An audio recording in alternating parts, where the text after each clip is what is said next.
혹시 여러분들은 어제 우리 우양은 목사님의 새벽 설교를 기억하고 계십니까? 기억하시죠? 어제 고난은 성장통이라는 제목으로 말씀을 전해주셨습니다. 세 가지로 정리하면, 첫 번째, 고난을 당한 사람들에게 우리는 해결자가 아닌 위로자로 다가가야 한다. 아멘. 두 번째로는 고난은 성장통입니다. 그래서 우리의 신앙을 성장시키는 통로라고 말씀해 주셨고요. 세 번째로는 고난에 대한 태도는 인내라고, 그래서 하나님께서 하실 일들을 기다리고 기대하고 인내하는 것이라고 말씀하셨습니다. 다 같이 기억하시죠? 네. 오늘도 고난에 대해서 함께 나눠보고자 합니다. 고통의 은혜라는 제목으로 말씀을 나누겠습니다. 고통의 은혜. 말씀 나누기 전에 찬송가 우리 470장 다 같이 찬양하겠는데요, 가사를 생각하시면서 찬양하시면 더욱더 큰 은혜가 될 것입니다. 가사가 나갈 거니까요.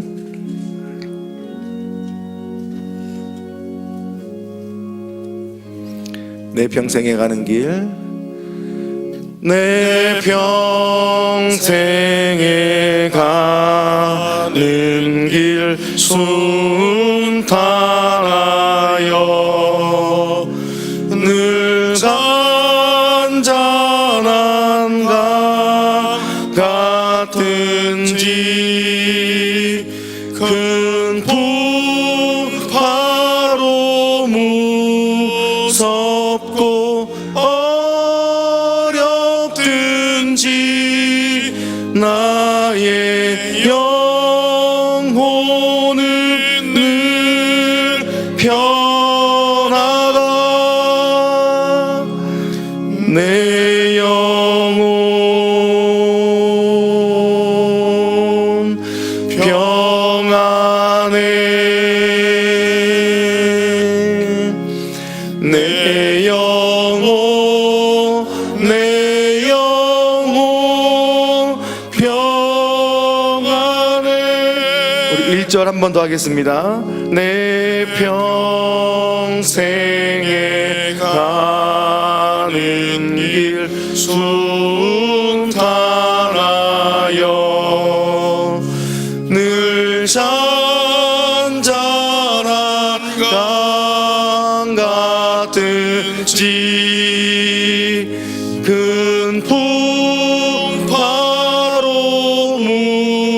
무섭고 어렵든지 나의 영혼은 늘 편하다. 내 영혼 평안해. 내 영혼 평안해. 아멘. 평안하십니까? 1절 가사에 보시면 내 평생에 가는 길 순탄하여 늘 잔잔한 강 같든지. 요즘 여러분들의 인생은 순탄하고 늘 잔잔한 강 같으십니까? 그래서 평안하시기를 바랍니다. 근데 그 다음에 보면 큰 풍파로 무섭든지도 있습니다. 무섭고 어렵든지. 혹시 그때라 하더라도 평안하시기를 바랍니다. 뒤에 가사에 보니까 나의 영혼은 늘 편하다.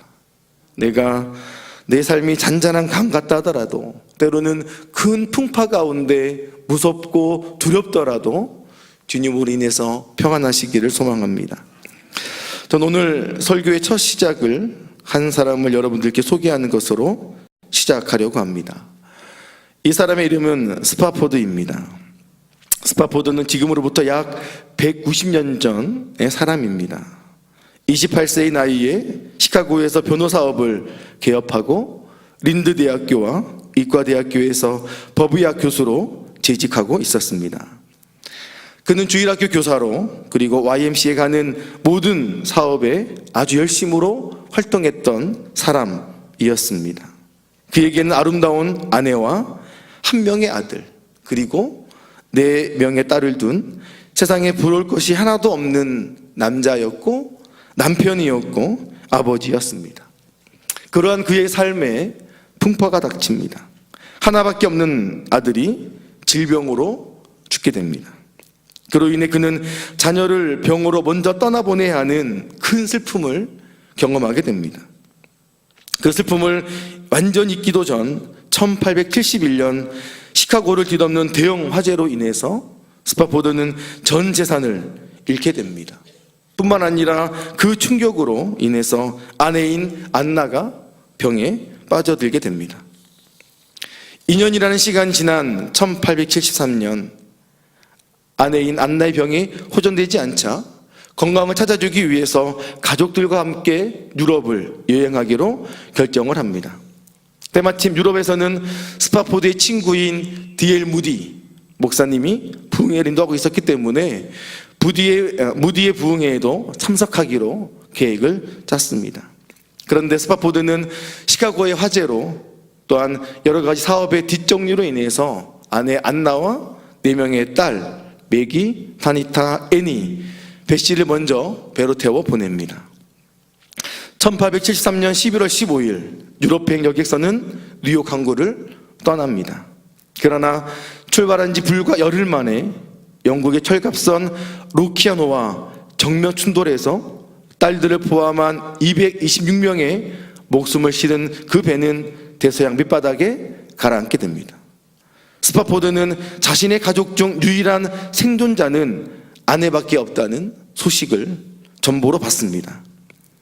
살을 내는 듯한 찬바람이 부는 12월, 스파포드는 부인을 만나기 위해 배를 타고 가던 중에 선장이 그를 부릅니다. 스파포드 씨, 이곳이 바로 당신의 자녀가 탔던 배가 침몰한 곳입니다. 그 소식을 듣고 스파포드는 너무나 괴로워 자정이 넘도록 그 자리에서 울부짖으며 기도합니다. 하나님, 어느 누구보다도 하나님을 사랑한 저에게 어찌하여 이토록 큰 시련들을 주실 수가 있습니까? 하는 원망과 탄식의 기도가 계속되었습니다. 시간이 흘러 새벽 3시가 되었을 때 그토록 걷잡을 수 없었던 마음의 폭풍이 잠잠해지고 세상에서 한 번도 느껴보지 못했던 평안을 스파포드는 경험하게 됩니다. 찢어지는 듯한 마음의 고통 가운데 하나님께서 평안한 영감을 주시고 스파포드는 그때의 평안함을 기록으로 남깁니다. 1876년 어느 날 스파포드는 무디 목사님과 작곡가 필립 폴 블리스를 만납니다. 그 자리에서 스파포드는 자기가 기록으로 남긴 그 글을 블리스에게 주며 작곡해 줄 것을 부탁합니다.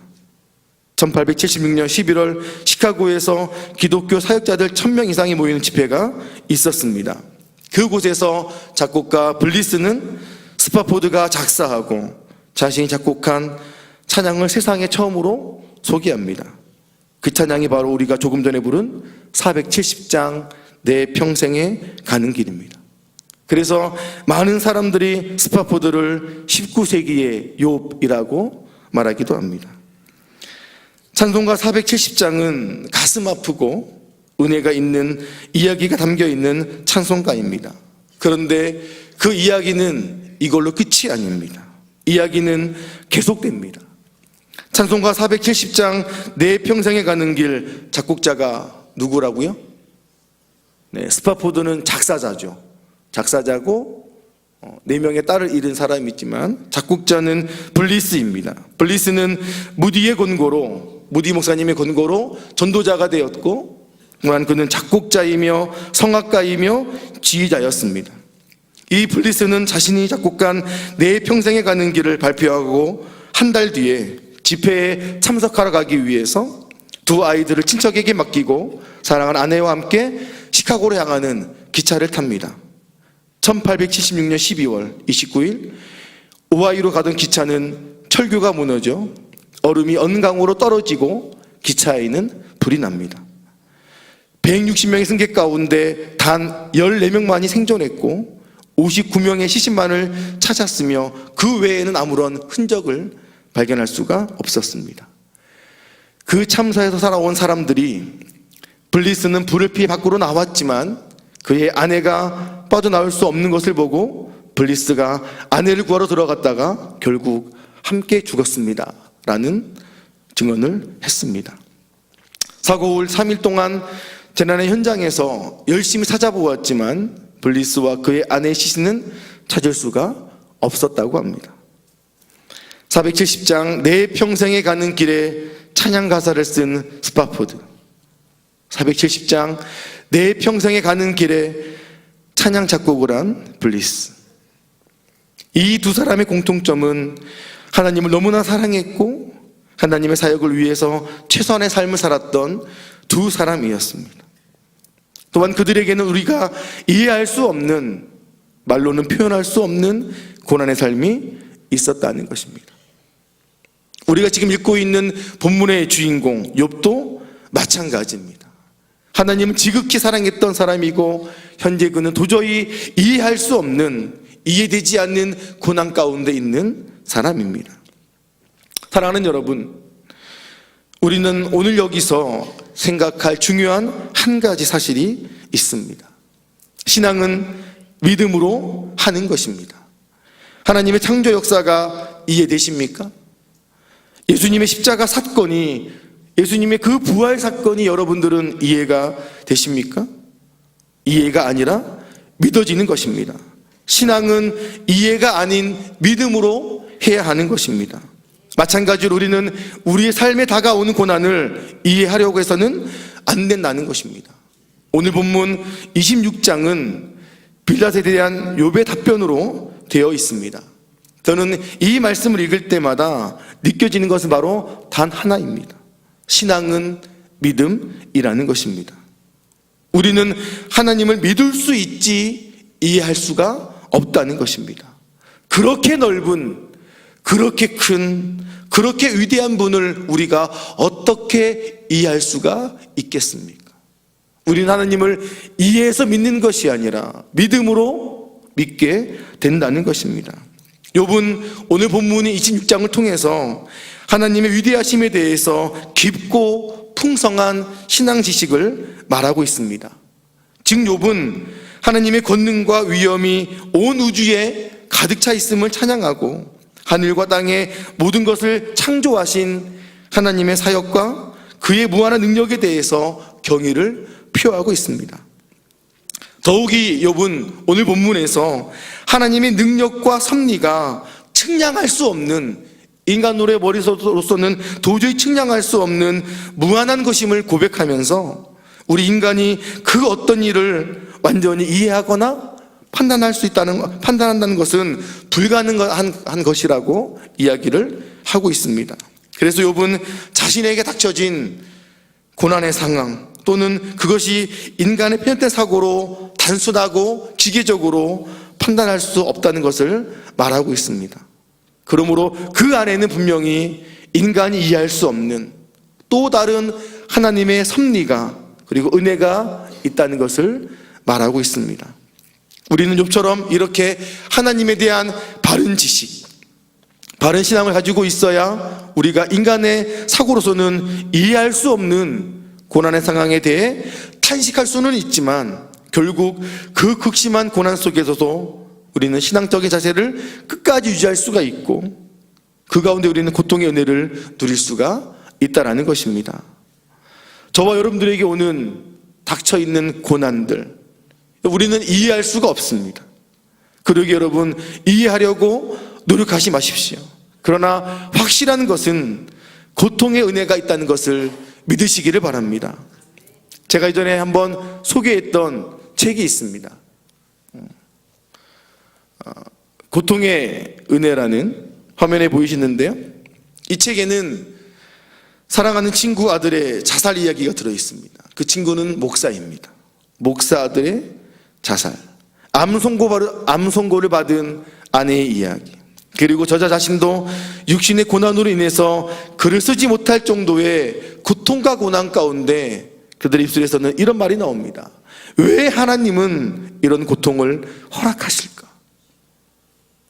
그 질문 가운데 도저히 이해할 수 없는 하나님의 침묵, 극심한 슬픔과 고통을 당하도록 보고만 계시는 것 같은 하나님의 모습 가운데 절망하는 모습들이 드러나 있습니다.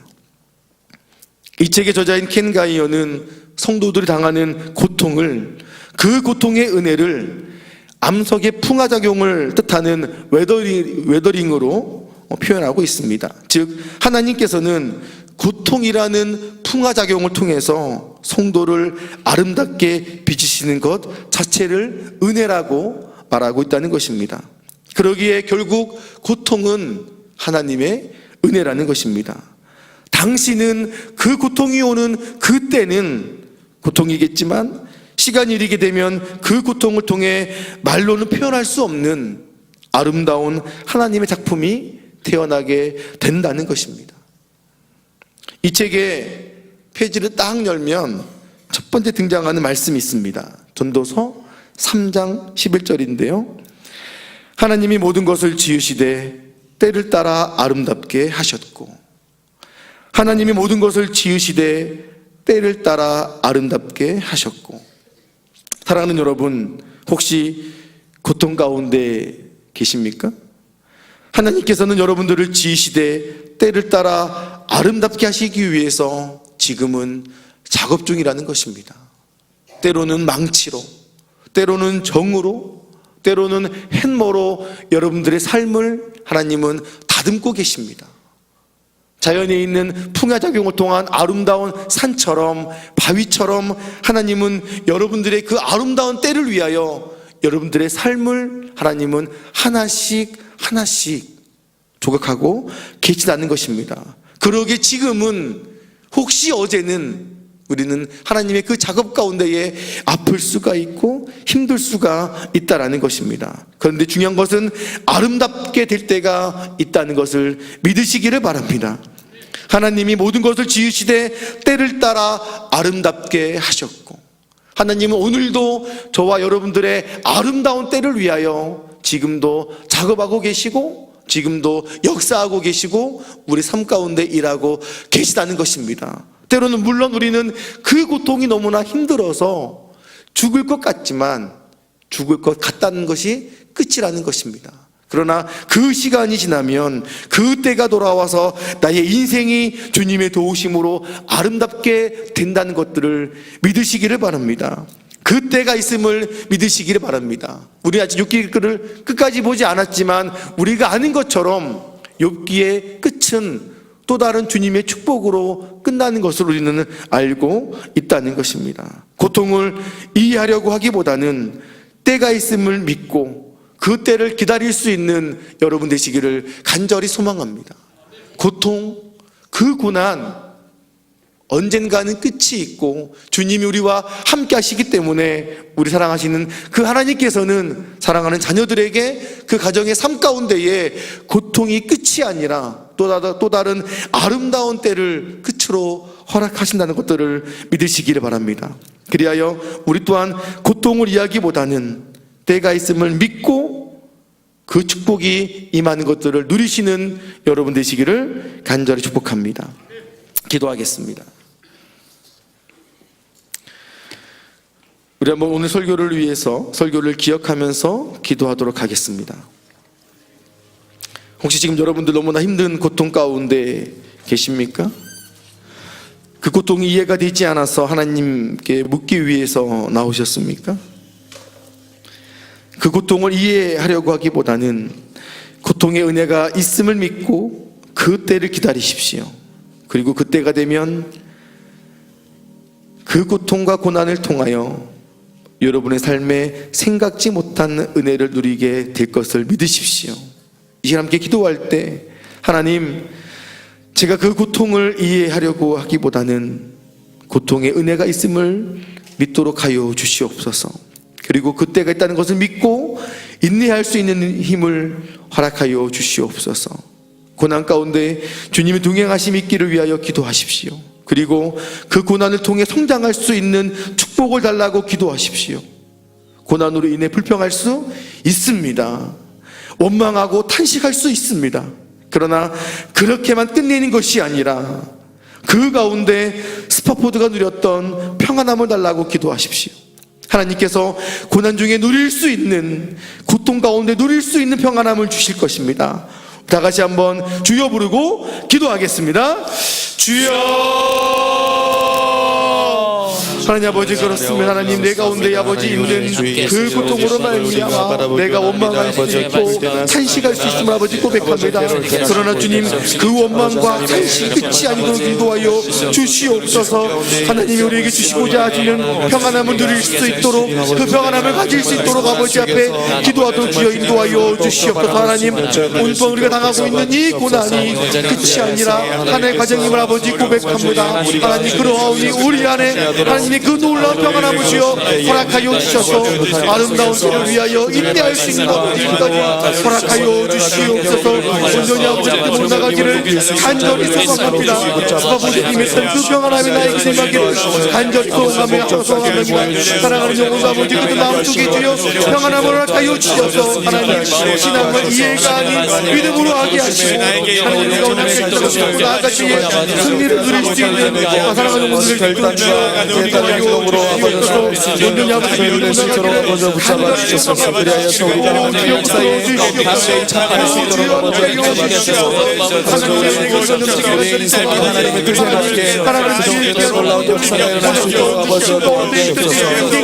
포기하는 것이 아니라 더욱더 기도하면서 하나님 허락하실 놀라운 축복을 앞으로 나아가는 하나님 영혼들을 인도하여 주시옵소서. 이해하기보다는 믿음으로 나가기를 간절히 소망합니다.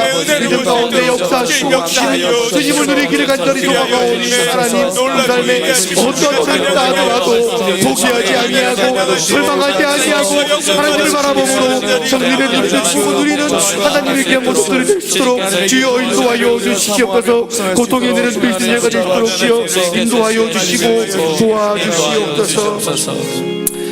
우리 한 번 더 기도할 때 우리 교회와 담임 목사님을 위해서 기도하도록 하겠습니다.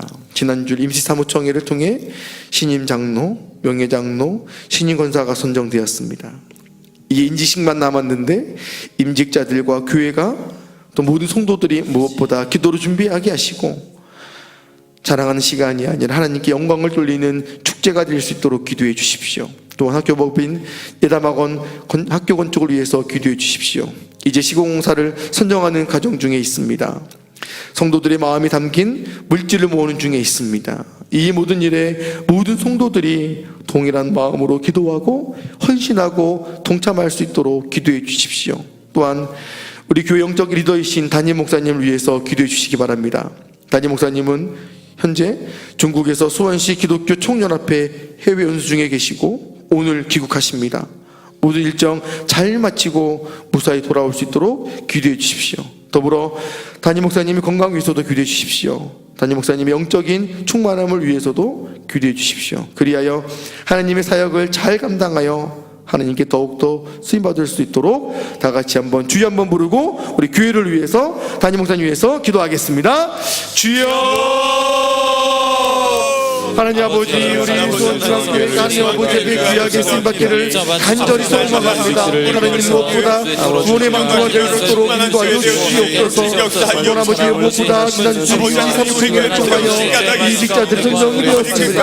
하나님 이직이 남았습니다. 이직자들과 교회와 원사님들이 그들을 준비하게 하시고 사랑하는 시간이 아니라 하나님 아버지 앞에 영광을 돌리며 다시 한번 생각하는 축제의 인도하여 주시옵소서. 아버지 모델이 되어 기도합니다. 언제나 좋은 모습을 만나게 하시옵소서. 좋은 모습을 만나게 하시옵소서. 있는 가정에 영원히 너네 역사에 나갈 수 있도록 기도하옵소서. 믿지 않는 영혼들이 너네 없어지는 그날까지 우리에게 마음을 가지고 직접 놀라운 역사를 이루어지게 되었습니다. 주시옵소서. 열정을 주시옵소서. 동참할 수 있도록 주시옵소서. 아버지 영적이들 하나님 목사님을 이끌어 주시옵소서. 오늘 복음의 통로가 되게 하여 주시옵소서.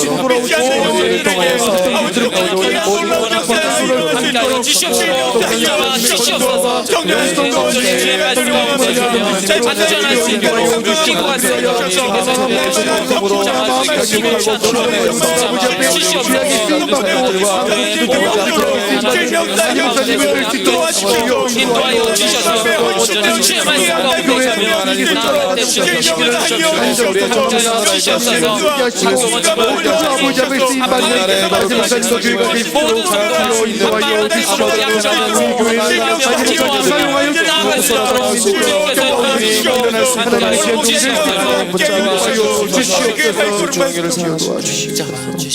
우리 마지막으로 한번 우리 고난을 당하는 성도들을 위해서 기도하도록 하겠습니다. 오늘 이 시간 우리 주변에는 욥과 같은, 스타포드와 같은, 블리스와 같은 분들이 많이 계십니다. 육신의 고통 가운데, 때로는 물질의 부족함으로, 때로는 가족관계의 깨짐의 고통으로, 또 사람과 사람 사이에 있는 어려움으로 우리는 그들을 위해서 중보해야 하는 성도들입니다. 그들의 고난과 고통이 끝나 아름답게 만들어진 날에 속히 올 수 있도록 기도해 주십시오. 그리고 그 고통과 고난 가운데 있는 분들은 인내함으로 고통의 은혜를 누릴 수 있도록 축복된 믿음을 가질 수 있도록 기도해 주십시오. 다 같이 주여 한번 부르고 우리 고통과 고난 가운데 있는 성도들을 위해서 기도하겠습니다. 주여! 하나님 아버지, 그렇습니다. 오늘도 욥처럼, 스파보드처럼, 블리스처럼 깨어나올 수 없는 슬픔과 고통 가운데 있는 우리 아버지를 고백합니다. 하나님은 그들을 주님의 이름으로 축복하고 그들을 주님의 이름으로 격려하며 축복하기를 간절히 소망합니다. 하나님, 때로는 육신의 어려움 가운데, 때로는 육신의 고통 가운데 가족관계 깨어나올 수 없는 우리 아버지를 하나님 그들을 기억하여 주시옵소서. 도와주시니 그 어려운 추억 가운데 아름답게 우리를 있음을 기억하며 인내할 수 있도록 주여 인도하여 주옵소서. 하나님이 허락하신 그 고통 가운데 저희를 누리게 하나님 그들을 기억하여 주시고 인도하여 주시고 도와주시옵소서. 치료하여 주시옵소서. 물질을 부어주시옵소서. 관계를 회복하여 주시옵소서. 하나님의 도우심으로 명예를 의게 하시고 아름답게 되어진 날에 속히 와서 더욱더 하나님을 나아가시고 하나님의 귀한 모습들이 될 수 있도록 주여 인도하여 주시옵소서. 하나님의 말씀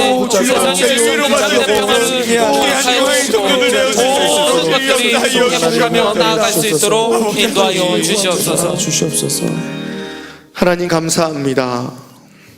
우리는 요즘 욥의 고난을 통하여 다시 한번 고난에 대해서 아버지 앞에 묻고 그 물음 가운데 응답을 드리며 나아가고자 합니다. 하나님, 고통의 은혜가 있다는 것을 깨닫게 하여 주시옵소서.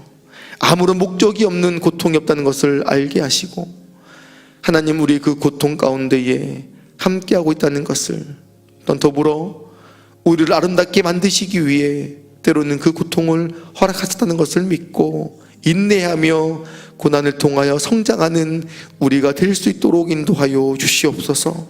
혹 그 고통을 인하여 힘들어하는 성도들이 있다면 옆에서 그들을 격려하고 위로하고 함께 기도하며 하나님이 너를 아름답게 만들기 위한 때가 있다는 것들을 함께 나누며 함께 승리하는 중앙의 성도들이 될 수 있도록 인도하여 주시옵소서.